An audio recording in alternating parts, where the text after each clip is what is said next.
You know, when you brought back all the child soldiers who escaped, Eli knew they'd returned. Needless to say, nobody said a word to him. I guess they got a message to him somehow. Eli wasn't put in a corner in timeout. He was locked up in that room, completely cut off from the outside world. Then how'd he find out?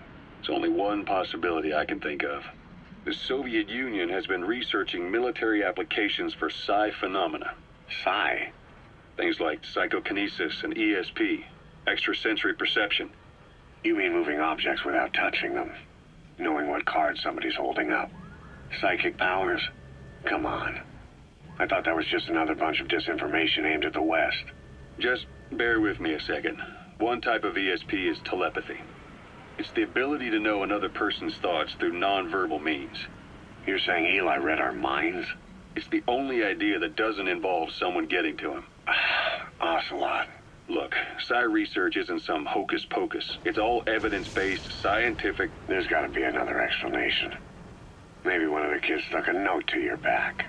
I hope that's the case. But I am convinced that they have, or Eli has, a connection to some force we have yet to identify. You better watch yourself, boss.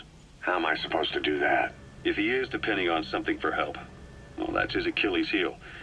If you can figure out what that something is, you might be able to use it against him. I'll keep that in mind. Oh, and the medical team is looking after the kids left on Mother Base. For the moment, they don't seem too panicked. But boss, get this. Eli got those kids to plot their armed uprising as a diversion. Also, he could steal Sahelanthropus and escape. That brat got us good. Set us up and knocked us down. And then there's that mystery kid who was with Eli. With those two working together, I'd say things won't be over for a long time yet.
Rise and shine, old-timer.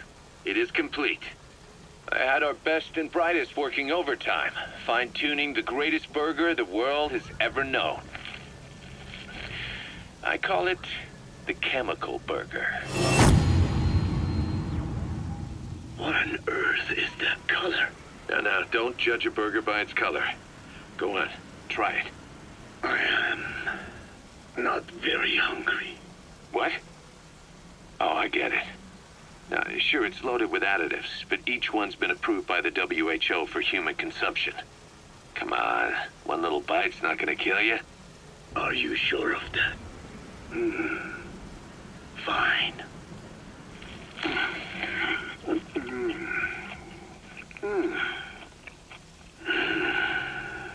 Well, what do you think?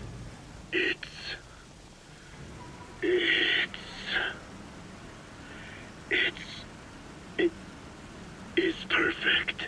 Right? Right? This takes me back to the taste of my youth. The neon signs on the Mother Road.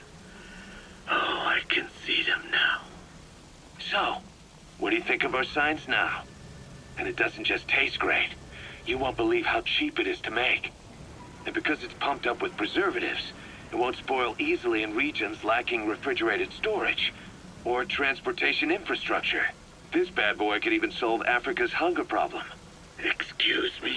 People will no longer fight over food or find reason to hate one another. Mankind will come together, reunited between these fluffy buns. Forget Pax Americana. Say hello to Pax Hamburgana. Pax Hamburgana. Skullface thought that destruction was the way to free the peoples of the world from American imperialism. But this is different. Tackling something head-on just makes for more conflict. Only by uniting the world can its various inhabitants truly become free. Having lived as an American parasite as long as I have, I know what I'm talking about. The Chemical Burger is poised to be the greatest liberating force the world has ever known. An ethnic liberator. Burger. Now all I need is a better brand image, starting with a name. Gotta run, old-timer. I'll catch you later.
Roger.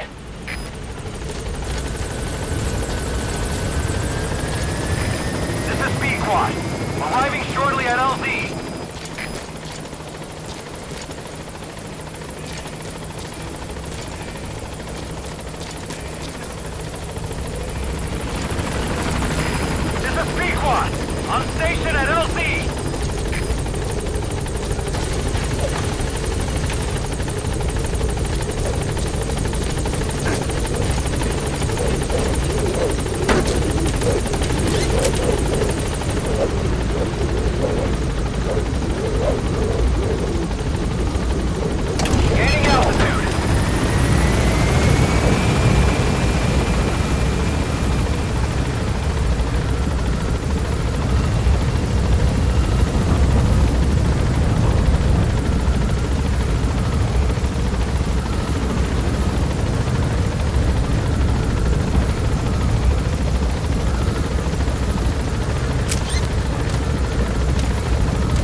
Eli hijacking Sahelanthropus.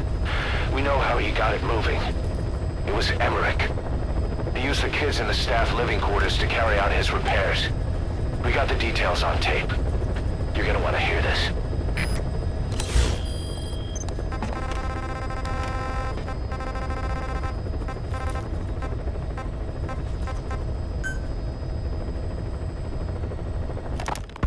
What was your goal in having the children repair Sahelanthropus? I just answered their questions. I had no idea they would actually try to fix it.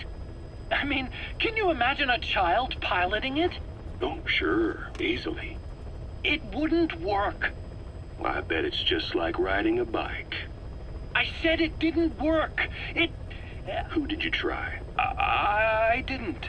Did you put your son in it? We never did that. His name was, Hal, wasn't it?